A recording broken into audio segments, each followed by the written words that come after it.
Hi friends, ಎಲ್ಲರಿಗೂ ನಮಸ್ಕಾರ. ರೇಖಾ ಅಡುಗೆ ಚಾನಲ್ಗೆ ಸ್ವಾಗತ. ಇವತ್ತು ನಾನು ಮಾಡೋ ರೆಸಿಪಿ ಅವರೆಕಾಳು ಕರಿಮೀನು ಸಾರು. ತುಂಬ ಜನ ರಿಕ್ವೆಸ್ಟ್ ಮಾಡಿ ಕಮೆಂಟ್ಸ್ ಮಾಡ್ತಾನೆ ಇದ್ರು, ಮೇಡಮ್ ಪ್ಲೀಸ್ ತೋರಿಸಿ ಅಂತಲೂ ರಿಕ್ವೆಸ್ಟ್ ಮಾಡ್ಕೊಂಡಿದ್ದಾರೆ. ಸೊ ಬೇಜಾರು ಮಾಡ್ಕೋಬೇಡಿ, ಇವತ್ತು ನಾನು ಕರಿಮೀನು ಸಾರು ಮಾಡೋದು ತೋರಿಸ್ತೀನಿ. ಇದಕ್ಕೆ ಬೇಕಾಗೋ ಇಂಗ್ರೀಡಿಯೆಂಟ್ಸ್ ನೋಡೋಣ. ನೋಡಿ, ಅವರೆಕಾಳು ತೊಗೊಂಡಿದ್ದೀನಿ. ಹಸಿ ಅವರೆಕಾಳು ಸುಮಾರು ಒಂದು 100 ಗ್ರಾಮ್ ಆಗೋಷ್ಟು ತೊಗೊಂಡಿದ್ದೀನಿ. ನೀವು ಬೇಕಂದರೆ ಒಣಗಿದ ಅವರೆಕಾಳು ಕೂಡ ತೊಗೋಬೋದು. ನೋಡಿ, ಕರಿಮೀನು ಒಂದು 50 ಗ್ರಾಮ್ ಆಗೋಷ್ಟು ತೊಗೊಂಡಿದ್ದೀನಿ. ಆ ತಲೆ ಎಲ್ಲ ಕಿತ್ಬಿಡ್ಬೇಕು. ತಲೆಯಲ್ಲಿ ಕಲ್ಲು ಮಣ್ಣು ಆ ಥರ ಇರುತ್ತೆ, ತೆಗೆದ್ಬಿಡ್ಬೇಕು ತಲೆನ. ಕ್ಲೀನಾಗಿ ಧೂಳು ಇಲ್ದಿರೋ ಕ್ಲೀನ್ ಮಾಡಿ ಇಟ್ಕೊಳ್ಳಿ. ಸಾಸಿವೆ, ಕರಿಬೇವು ಮತ್ತು ಅರಿಶಿನ ಒಂದು ಅರ್ಧ table spoon, 2 table spoon sambar ಪುಡಿ ಮತ್ತು ಖಾರದ ಪುಡಿ 1 ಟೇಬಲ್ ಸ್ಪೂನು, ಒಗ್ಗರಣೆಗೆ ಆಗೋಷ್ಟು ಎಣ್ಣೆ, ರುಚಿಗೆ ತಕ್ಕಷ್ಟು ಉಪ್ಪು ಮತ್ತು ಬದನೆಕಾಯಿ ಒಂದು 3 ಬದನೆಕಾಯಿ ಕಟ್ ಮಾಡಿ ನೀರಲ್ಲಿ ಹಾಕ್ಕೊಂಡಿದ್ದೀನಿ. ಒಂದು 2 ಆಲೂಗಡ್ಡೆ ಕಟ್ ಮಾಡಿ ಅದನ್ನು ನೀರಲ್ಲಿ ಹಾಕಿಟ್ಕೊಂಡಿದ್ದೀನಿ. ರುಬ್ಬಕ್ಕೆ ಏನನ್ನು ನೋಡೋಣ. ನೋಡಿ, ಒಂದು ಅರ್ಧ ಟೇಬಲ್ ಸ್ಪೂನ್ ಜೀರಿಗೆ, ಒಂದು ಬೆಳ್ಳುಳ್ಳಿ, ಒಂದು 10 ಹಸಿಲು, ಒಂದು ಈರುಳ್ಳಿ, ಒಂದು ಸ್ವಲ್ಪ ಹುಣಸೆಹಣ್ಣು ತೊಗೊಂಡಿದ್ದೀನಿ, ಮತ್ತು ಟೊಮೊಟೊ 1 ತೊಗೊಂಡಿದ್ದೀನಿ, ಕೊತ್ತಂಬರಿ ಸ್ವಲ್ಪ ಮತ್ತು ತೆಂಗಿನಕಾಯಿ ಸ್ವಲ್ಪ. ಇದು ರುಬ್ಬಕ್ಕೆ. ಇದನ್ನು ನೆಕ್ಸ್ಟ್ ಹೇಗೆ ಮಾಡೋದಂತ ನೋಡೋಣ.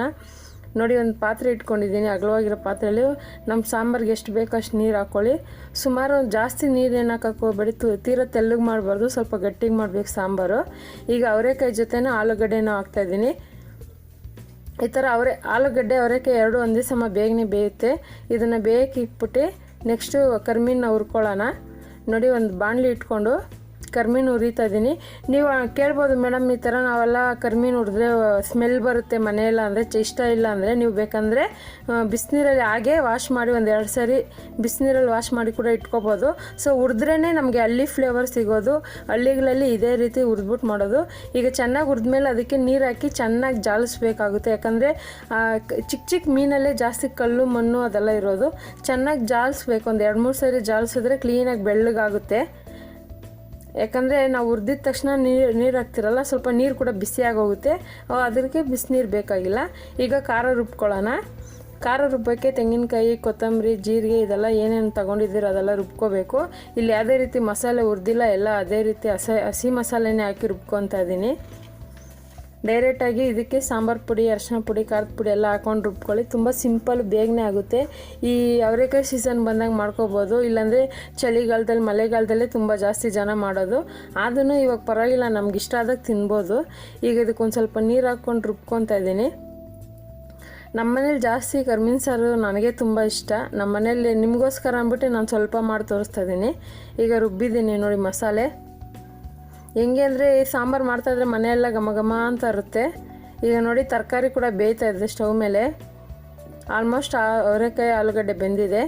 ಈಗ ನಾವು ಬದನೆಕಾಯಿ ಹಾಕ್ತಾಯಿದ್ದೀನಿ. ಈ ಅವರೆಕಾಳು ಸಾರಲ್ಲಿ ಆಲೂಗಡ್ಡೆ ಬದನೆಕಾಯಿನೇ ಒಳ್ಳೆ ಟೇಸ್ಟ್ ಕೊಡೋದು. ನೀವು ಬೇಕಂದರೆ ಉದ್ದ ಬದನೆಕಾಯಿ ಬರುತ್ತಲ್ಲ, ಅದು ಕೂಡ ಯೂಸ್ ಮಾಡ್ಬೋದು ಸಾಂಬಾರಿಗೆ. ಈಗ ರುಬ್ಬಿರೋ ಮಸಾಲೆ ಹಾಕ್ತಾಯಿದ್ದೀನಿ. ಯಾಕಂದರೆ ನಾವು ಯಾವುದೇ ರೀತಿ ಮಸಾಲೆನ ಫ್ರೈ ಮಾಡಿಲ್ಲ, ಹಾಗೆ ಡೈರೆಕ್ಟಾಗಿ ರುಬ್ಬಿರೋದ್ರಿಂದ ಸ್ವಲ್ಪ ಖಾರ ವಾಸನೆ ಹೊಡಿತಲ್ವ, ಅದು ಚೆನ್ನಾಗಿ ಹೋಗಬೇಕು. ಅದೇ ಮಿಕ್ಸಿ ಜಾರ್ಗೆ ಒಂದು ಸ್ವಲ್ಪ ನೀರು ಹಾಕ್ಕೊಂಡು ಅದನ್ನು ಹಾಕ್ತಾಯಿದ್ದೀನಿ. ಚೆನ್ನಾಗಿ ಕುದಿ ಬರಬೇಕು. ಸಾಂಬಾರು ಒಳ್ಳೆ ಫ್ಲೇವರ್ ಬರಬೇಕು, ಖಾರವಾಗಿ ಹೊಡಿಬಾರ್ದು. ಮತ್ತು ಉಪ್ಪು ಹಾಕ್ಕೊಳ್ಳಿ. ಉಪ್ಪು ಹಾಕಿ ಚೆನ್ನಾಗಿ ಮಿಕ್ಸ್ ಮಾಡಿ ಇದನ್ನು ಕುದಿಯೋಕ್ಕೆ ಬಿಡಬೇಕು. ಸುಮಾರು ಒಂದು 10 ನಿಮಿಷ ಕುದಿದ್ರೆ ಸಾಕು. ಬದನೆಕಾಯಿ ಬೇಯೋಷ್ಟು ಕುದಿದ್ರೆ ಸಾಕು. ಈಗ ನೋಡಿ, ಚೆನ್ನಾಗಿ ಕುದೀತಾ ಇದೆ. ಸಾಂಬಾರು ಕೂಡ ಸ್ವಲ್ಪ ನಮಗೆ ತಿಕ್ನೆಸ್ ಬಂದಿದೆ. ಸಾಂಬಾರು ತೀರ ತೆಳ್ಳಗೆ ಮಾಡಬಾರ್ದು. ಈಗ ಇದಕ್ಕೆ ಒಗ್ಗರಣೆ ಹಾಕ್ಕೊಳ್ಳೋಣ. ಒಂದು 2 ಟೇಬಲ್ ಸ್ಪೂನ್ ಎಣ್ಣೆ ಹಾಕಿ, ಮತ್ತು ಎಣ್ಣೆ ಕಾದ್ಮೇಲೆ ಸಾಸಿವೆ, ಕರಿಬೇವು ಸೊಪ್ಪು ಹಾಕ್ತಾಯಿದ್ದೀನಿ. ನಿಮ್ಮ ಮನೇಲಿ ಯಾರಾದರೂ ಕರಿಮೀನು ಸಾರು ತಿನ್ನಲ್ಲ ಅಂದರೆ ಒಗ್ಗರಣೆ ಹಾಕಿ ಕುದಿಸ್ತೀರಲ್ವ, ಅವಾಗೇ ಒಂದು ಸ್ವಲ್ಪ ಸಾಂಬಾರು ಎತ್ತಿಟ್ಕೋಬೋದು. ನಮ್ಮ ಮನೇಲಿ ನಾನು ಹಾಗೆ ಮಾಡೋದು. ನೋಡಿ, ಒಗ್ಗರಣೆ ಆಗಿದ್ದೀನಿ. ಪಾತ್ರೆಗೆ ಹಾಕ್ಕೊತಾ ಇದ್ದೀನಿ ಡೈರೆಕ್ಟಾಗಿ. ಈ ಒಗ್ಗರಣೆ ಹಾಕಿ ಹಾಗೆ ಸ್ಟವ್ ಮೇಲೆ ಎತ್ಕೊಂಡೋಗಿ ಇಡೋಣ ಪಾತ್ರೆನ. ಈಗ ಏನು ಜಾಸ್ತಿ ಕುದಿಸೋದು ಬೇಕಾಗಿಲ್ಲ. ಸುಮಾರು ಒಂದು 2 ನಿಮಿಷ 3 ನಿಮಿಷ ಕುದಿದ್ರೆ ಸಾಕು. ನಾನು ಹೇಳ್ದಾಗ ನಿಮ್ಮ ಮನೇಲಿ ಯಾರಾದರೂ ಕರಿಮೀನು ಸಾರು ತಿನ್ನಲ್ಲ ಅಂದರೆ ಇವಾಗೆ ಒಂದು ಕುದಿ ಬಂದಾಗ ನೀವು ಎತ್ತಿಟ್ಕೊಂಡು ಸಪ್ರೇಟಾಗಿ ನಿಮಗೆ ಬೇಕಂದವ್ರಿಗೆ ಮಾತ್ರ ಕರಿಮೀನು ಹಾಕ್ಕೊಂಡು ಕುದಿಸ್ಕೋಬೋದು. ನಾನು ಅದೇ ರೀತಿನೇ ಮಾಡಿದ್ದು. ನೋಡಿ, ಒಂದು ಅರ್ಧ ಸಾಂಬಾರು ಎತ್ತಿಟ್ಕೊಂಡಿದ್ದೀನಿ. ಮಿಕ್ಕಿದ ಕರಿಮೀನು ಹಾಕ್ತಾಯಿದ್ದೀನಿ. ಹಾಕಿ ಜಸ್ಟ್, ಯಾಕಂದರೆ ನಾವು ಚೆನ್ನಾಗಿ ಹುರಿದಿದ್ದೀರಿ, ಬಿಸಿನೀರಲ್ಲೂ ಸ್ವಲ್ಪ ಅಳಿಸಿದ್ದೀರ ಅಂದರೆ ನೆಂದಿರುತ್ತೆ ಮೀನು. ಈಗ ಜಸ್ಟ್ ಒಂದು 2 ನಿಮಿಷ ಕುದಿಸಿದ್ರೆ ಸಾಕು. ಆ ಫ್ಲೇವರೆಲ್ಲ ಇಳಿಬೇಕು ಸಾಂಬಾರಲ್ಲಿ. ನೋಡಿ, ಒಂದು 2 ನಿಮಿಷ ಕುದಿದ ಮೇಲೆ ಸಾಂಬಾರು ರೆಡಿಯಾಗಿದೆ. ಒಳ್ಳೆ ಸೂಪರಾಗಿ ಘಮ ಘಮ ಅಂತ ಇದೆ. ಇದನ್ನು ಒಂದು ಸರ್ವಿಂಗ್ ಪ್ಲೇಟ್ ಸರ್ವ್ ಮಾಡ್ತಾಯಿದ್ದೀನಿ. ಈ ಕರಿಮೀನು ಸಾರು ಜೊತೆಗೆ ಬಿಸಿ ಬಿಸಿ ಮುದ್ದೆ, ಅನ್ನ ಆದರೆ ಸಖತ್ತಾಗಿರುತ್ತೆ. ನೆಗಡಿ ಕೆಮ್ಮಿರೋರ್ಗಂತೂ ತುಂಬ ಒಳ್ಳೆಯದು ಕರಿಮೀನು ಸಾರು. ನೋಡೋದಲ್ಲ, ಇವತ್ತಿನ ರೆಸಿಪಿ ಇಷ್ಟೇ. ಈ ರೆಸಿಪಿನ ನೀವು ಇವತ್ತೇ ಟ್ರೈ ಮಾಡಿ, ಮನೇಲಿ ಹೇಗಿದೆ ಅಂತ ಕಮೆಂಟ್ಸ್ ಮಾಡಿ. ಮತ್ತಷ್ಟು ಈಸಿ ರೆಸಿಪಿಗೋಸ್ಕರ ರೇಖಾ ಅಡುಗೆ ಚಾನಲ್ನ ಸಬ್ಸ್ಕ್ರೈಬ್ ಮಾಡಿ, ಶೇರ್ ಮಾಡಿ, ಲೈಕ್ ಮಾಡಿ. ಈ ವಿಡಿಯೋ ನೋಡಿದ್ದಕ್ಕಾಗಿ ಎಲ್ಲರಿಗೂ ಧನ್ಯವಾದಗಳು.